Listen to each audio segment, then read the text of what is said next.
सैयद अहमद कबीर रिफाई कहते मैं गुजर रहा था खेत के अंदर से, इधर भी पानी था इधर भी पानी था, तो कहते इधर भी पानी था इधर भी पानी था। सैयद अहमद कबीर रिफाई कहते मैं गुजर रहा था, असर की नमाज का टाइम हो गया, मैं जल्दी जल्दी जा रहा, सामने से कुत्ता आ गया। अब कुत्ता आया तो मुझे जल्दी थी, कुत्ता भी भीगा हुआ था। अब मेरा दिल करे कि कुत्ता नीचे उतरे तो मैं गुजरूं, कुत्ता खड़ा है कि ये साइड पे हो तो मैं गुजरूं। कहते हैं देर हो गई तो मुझे डर लगता था, मैंने कभी कुत्ते को भी नहीं झिड़का था, कभी कुत्ते को भी, अपनी इतनी हैसियत ही नहीं, झिड़का ही नहीं कभी किसी को। आप फरमाते हैं देर हो गई तो मैंने कहा या अल्लाह, हजरत सैयद अहमद कबीर कहते हैं मैंने कहा या अल्लाह इस कुत्ते को जुबान ही दे दे, मैं इसे कुछ समझा ही दूं, इसे जुबान ही दे दे, तू तो कादर मुतलक है। मैंने उसे जुबान दे दी तो मैंने कुत्ते से कहा नीचे उतर जा, मैंने नमाज पढ़नी है। तो कहने लगा बाबा जी आप उतर जाए, आप उतर जाए, आप उतर जाए, मैं क्यों उतरूं। तो सैयद अहमद कबीर रिफाई कहते हैं मैंने उससे कहा कि बात यह है कि मेरे ऊपर नमाज फर्ज है, तेरे ऊपर फर्ज नहीं, तो मैंने नमाज पढ़नी है। अगर मैं खेत में उतर गया तो कीचड़ है, मेरे कपड़ों को मिट्टी लग जाएगी, पता नहीं पानी पाक है कि नापाक है, तो तू उतर जा, तेरे ऊपर नमाज नहीं फर्ज, तो मुझे जाने दे। तो सैयद अहमद कबीर रिफाई कहते हैं उसने ऐसी बात की कि मेरे ऊपर वजद तारी हो गया। कुत्ते ने बात की तो मैं कांपने लगा। राती जागे शेख सदावे, राती जाग दे कुत्ते, तैथों उत्ते मालक दा दर मूल न छड़ दे, भावे मारो 100 जुत्ते तैथों उत्ते, ओ एक बुरकी दा कदर पछानन, भावे मालक हो मन सुते तैथों उत्ते, रुखा सुखा खा दिने जा रुखा विच सुते ते तैथों उत्ते, उठ बुलिया चल यार मना ले नहीं ते बाजी लै गए नहीं कुत्ते, उठ बुलिया चल यार मना ले नहीं ते बाजी लै गए कुत्ते ते तैथों उत्ते। सैयद अहमद कबीर रिफाई कहते हैं वो मुझे कहने लगा आप उतर जाए, तो मैंने कहा भाई मेरे ऊपर नमाज फर्ज है, तेरे ऊपर फर्ज नहीं, तू उतर जा, मेरे कपड़े आलूदा हो जाएंगे तो क्या करूंगा। तो कहते हैं उसने बात की तो मैं घबरा गया और छलांग लगा के मैं खेत में उतर गया। मुझे कहने लगा बाबा जी कपड़े अगर आपके कीचड़ से आलूदा हो गए तो पानी से साफ हो जाएंगे, और अगर मुझे हकीर जान के आपका दिल आलूदा हो गया तो 7 समुद्रों से भी साफ नहीं होगा, कपड़े पानी से धुल जाएंगे, और दिल अगर तकब्बुर से आलूदा हुआ तो 7 समुद्रों से भी सही हो सकता ना ना ना, हकीर नहीं जानना। किसी ने हजरत सैयद अहमद कबीर रिफाई से पूछा कि बाबा इतना बड़ा दर्जा, इतना बड़ा मकाम कैसे मिला। तो बाबा जी कहने लगे जिंदगी में कभी किसी को हकीर नहीं समझा, किसी को कभी हकीर, कभी किसी को अपने से कमतर नहीं समझा। तो अल्लाह ने देखे ना, अगर आप नहीं समझेंगे तो उसके लिए भी आपको उन्वान मिल जाएंगे, और अगर समझना है अपने आप को बड़ा तो उसके लिए भी मौके मिल जाते हैं। हजरत शफीक बल्खी बहुत बड़े सूफी बुजुर्ग हुए पर नौजवान थे, जवानी में ही अल्लाह ने बड़ा मर्तबा दिया। हजरत अब्दुल्ला बिन मुबारक बूढ़े थे, दोनों एक महफिल में इकट्ठे हुए। अब बगदाद सारा मानने वाला था और दोनों का मानने वाला था। आखिर में दुआ बुजुर्ग कराया करते थे महफिल के इख्तिताम पर। हजरत शफीक बल्खी जनाब अब्दुल्ला बिन मुबारक से कहने लगे आप दुआ करें, आप दुआ करें, आप बुजुर्ग हैं, अब जिसने जो मानना है उसे उसके लिए उन्वान भी मिल जाएगा। हजरत सैयदना अब्दुल्ला बिन मुबारक कहने लगे बेटे तू दुआ कर, तेरी उम्र थोड़ी है, तेरे गुनाह भी थोड़े हैं, तेरी उम्र थोड़ी है, तेरे गुनाह भी थोड़े हैं। तो सैयदना शफीक बल्खी कहने लगे नहीं हुजूर आप दुआ करें, आपकी उम्र ज्यादा है तो नेकियां भी तो ज्यादा ही है ना, नमाजें भी तो आपकी ज्यादा है ना, रोजे भी तो ज्यादा, रमजान भी तो आपकी उम्र में ज्यादा है ना, आज भी तो आपने ज्यादा। अगर आपने किसी को अपने से बड़ा समझना है तो उन्वान आपको मिल जाए, छोटा समझना है तो उसके लिए भी उन्वान आपको। बात तो ये है कि आप क्या करना, अगर आप किसी को हकीर समझना चाहते हैं तो बात खत्म हो गई। सैयद अहमद कबीर रिफाई फरमाते जिंदगी भर कभी किसी को हकीर नहीं समझा। अल्लाह की सारी मखलूक की क्या बात है, अल्लाह कुरान में कहता है इन्नल्लाह ला यस्तही अन यदरिब मसलन मा बऊदतन फमा फौकहा, अल्लाह शर्म नहीं करता कि एक मच्छर की मिसाल बयान करे या उससे भी कमतर। अल्लाह मच्छर की बात करता है इतना बड़ा होके, वो कहता है मैं करूंगा, मेरी मखलूक जो है मेरी तो हजरत अहमद कबीर रिफाई फरमाने लगे मैंने कभी किसी को हकीर, बोलिए कभी किसी को हकीर। हम लोगों के पास उन्वान बड़े हकीर समझने के लिए, हम समझ लेते हैं।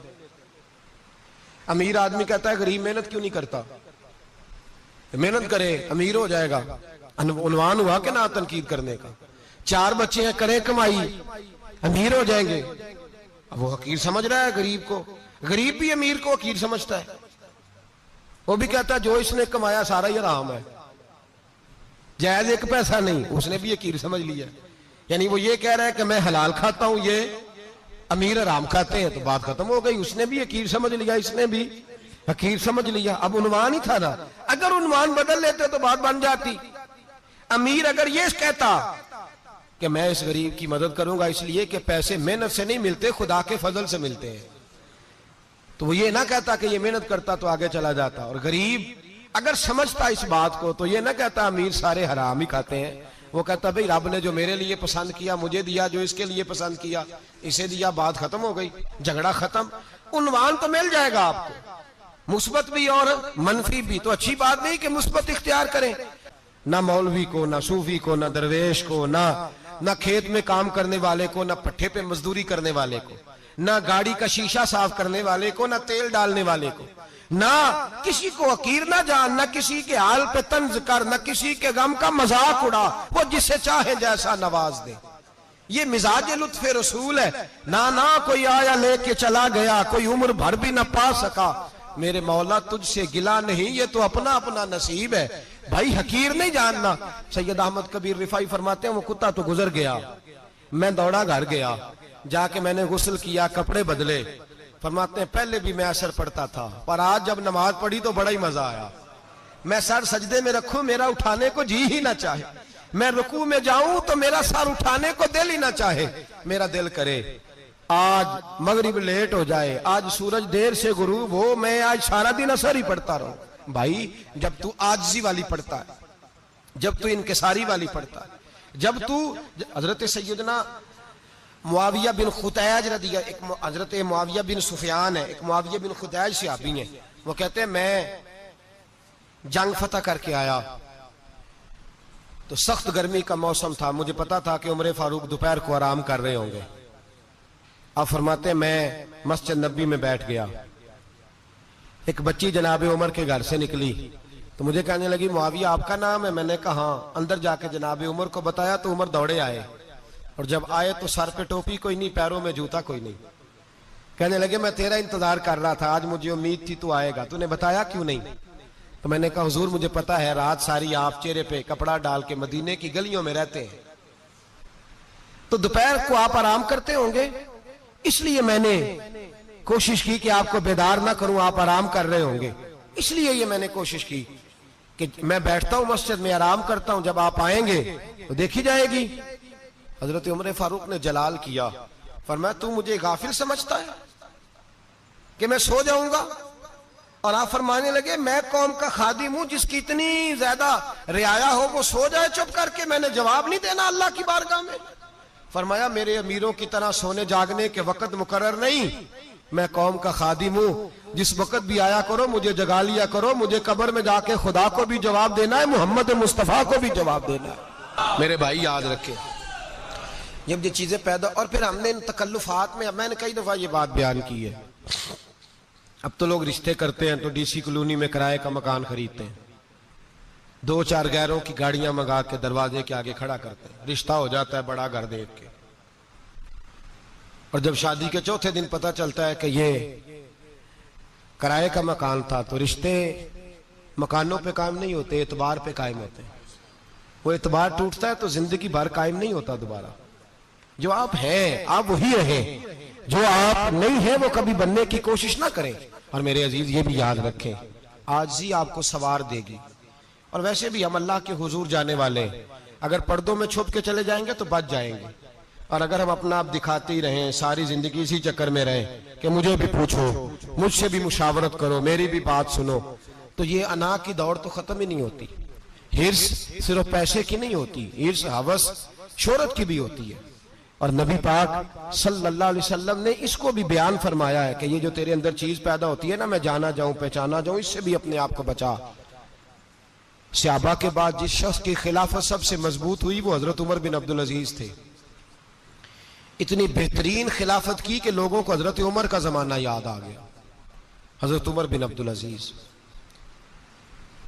इराक में रहने वाली एक औरत थी। उस औरत का खामद फौत हो गया तो 5 बच्चियां यतीम थी। वो इराक से चली और जनाब उमर बिन अब्दुल अजीज के पास आई कि आप मेरी बच्चियों का वजीफा लगा दें। वो कहती है जब मैं पहुंची ना, यहां तो अब तो इस्तकबाल, आना जाना बड़े मामलात है। अब तो बच्ची की बारात आए और 5, 7, 10, 20 लोग दरवाजे पे खड़े ना हो तो बारात नाराज हो जाती है, कहते हमारा इस्तकबाल ही किसी ने नहीं किया। तो इस्तकबाल तो अब इस तरह है जिस तरह नशा नहीं होता, ये इस्तकबाल की हालत है, अमीरों से लेके गरीबों तक। मुझे पूछा ही नहीं, किसी ने कुर्सी नहीं दी, आगे नहीं बिठाया, ये वाला मामला है। और मैं मेरी तरह के लोग, नेक लोगों की बात नहीं करता। अब तो हम देखते हैं फुला मौलाना का इस्तकबाल हो रहा है, फुला के लिए लोग खड़े हो रहे हैं, नारे लग रहे हैं। और अब तो मैं देखता हूं ऐसे ऐसे हाथ लहराते हैं सूफी और दरवेश कहलाने वाले, जैसे सियासी लीडर लहराया करते हैं। ये क्या तरीका हुआ? ये कौन सा तर्ज जिंदगी? मेरे नबी पाक सल्लल्लाहु अलैहि वसल्लम ने फरमाया जो ख्वाहिश करे कि मैं आऊं और लोग खड़े हों वो तो जहन्नमी है, तो दोज़खी है। सारे वही तरीके हम इख्तियार करते जा रहे हैं, वही प्रोटोकॉल है हर जगह। वो लोग जिनके दरवाजे खुले होने चाहिए थे, वहां भी हर वक्त के लिए मामला तय हो गए। याद रखें मेरे नबी पाक अलैहिस्सलातु सलाम ने जो तालीमात दी, हजरत उमर बिन अब्दुल अजीज रहमतुल्लाह ताला अलैह। औरत कहती है मैं पहुंच गई, मैंने लोगों से पूछा घर कहां है, तो कहा वो जहां बोरी लटक रही है ना बाहर, टाट का पर्दा लगा हुआ है, वो हजरत उमर बिन अब्दुल अजीज का घर है। कहती है मैं दरवाजे पे दस्तक दी, एक औरत ने दरवाजा खोला तो मुझे बीबी जान के अंदर बुलाया। तो उनके घर के अंदर जब मैं दाखिल हुई तो बड़ा सारा सेन था, एक तानिम कुआं लगा था, एक तरफ एक बड़ा दरख्त था और एक छोटा सा बनाई हुई थी जगह बर्तन धोने के लिए। और बीबी ना बर्तनों को मिट्टी लगा के साबुन लगा के बैठी हुई थी, काम कर रही थी वो औरत। मुझे उसने दरख्त के नीचे बिठाया, पानी पिलाया। कैसे आई हो? मैंने कहा अमीरुल मोमिनीन से मिलना है। कहने लगी बैठो थोड़ी देर में आ जाते हैं। कहती थोड़ी, मैंने समझा घर की कोई मुलाजमा है, मैं बैठ गई। थोड़ी देर गुजरी, फिर दस्तक हुई, उस बीबी ने उठ के दरवाजा खोला। तो जब वो शख्स अंदर आए तो कहने लगी बड़ी देर से बर्तनों को साबुन लगा के बैठी हूं, कहाँ रह गए थे? कहती है वो साहब कहने लगे बस जरा मसरूफ हो गया था, दौड़े गए, कुएं से पानी निकाला, बीबी को दिया, उसने बर्तन धोए। कहती है फिर थोड़ा सा सिरका और एक रात की रोटी वो लाई, उस शख्स ने खाई। मैंने कहा कि ये दोनों घर के मुलाजम है, मियां बीवी काम करते हैं। जब वो खाना खा चुके तो वो औरत मेरे पास आई, कहने लगी उठ के मिल लो अमीरुल मोमिनीन से। मैंने कहा कौन अमीरुल मोमिनीन? तो कहने लगी कब से तो आए हैं, ये जिसने कुएं से पानी निकाला यही मुसलमानों का अमीर है, और ये जिसने दरख्त के नीचे बैठ के सिरके से रोटी खाई है यही है। ये फरिश्तों की दास्तान नहीं, ये वो लोग हैं। मैं रात को भी कह रहा था एक जगह पे कि ये लोग जो है ना जिनका आप रोज शिकवा करते हैं हुकूमतें बड़ी खराब हैं, ये कोई नहीं खराब, बिल्कुल खराब नहीं। जितने सियासी लीडर है सारे सही हैं। खराब वो लोग हैं जो इन्हें वोट दे के लीडर बनाते हैं, बिल्कुल खराब नहीं। मैं तो इनके हक में होता जा रहा हूं। नाराज हो गए ना आप लोग? अल्लाह करे तुसी हो जाओ तो अगले इलेक्शन च सियाने भी हो जाओ, आमीन तो कह दे। मैंने कोई मशवरा नहीं देना, इसलिए कि मेरी नजर में कोई ऐसा शख्स नहीं जिसके लिए मैं आपसे कह सकूं कि वोट दें। और हम तो ऐसी बात करें तो कई लोग नाराज होकर चले जाते हैं, लेकिन कोई परवाह नहीं, इसलिए कि ये दीन मेरे नबी पाक का दीन सिर्फ मस्जिद का दीन नहीं। इंशाअल्लाह आइंदा जुम्मे नजरिया पाकिस्तान बयान करूंगा और बताऊंगा कि पाकिस्तान का मतलब क्या, ला इलाहा इल्लल्लाह मुहम्मदुर रसूलुल्लाह सल्लल्लाहु अलैहि वसल्लम। हुजूर का जो कुरान नाफज होगा मस्जिद में, वो कुरान कचहरी में भी नाफज होगा इंशाअल्लाह। और वो कुरान नाफज होने आया है, असेंबलियों में वही कुरान नाफज होगा इंशाअल्लाह। और यही चिराग जलेगा तो रोशनी होगी।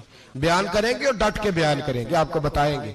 बात जो बात समझा रहा हूं फिल वक्त वो समझे, मुजरम वो नहीं जो बड़ा बन के लूटता है, मुजरम वो है जो उसको सपोर्ट करता है, जिसने उसे बड़ा बनाया है। ये याद रख लें, हमारी कोई बचत नहीं होगी, हमसे पूछा जाएगा।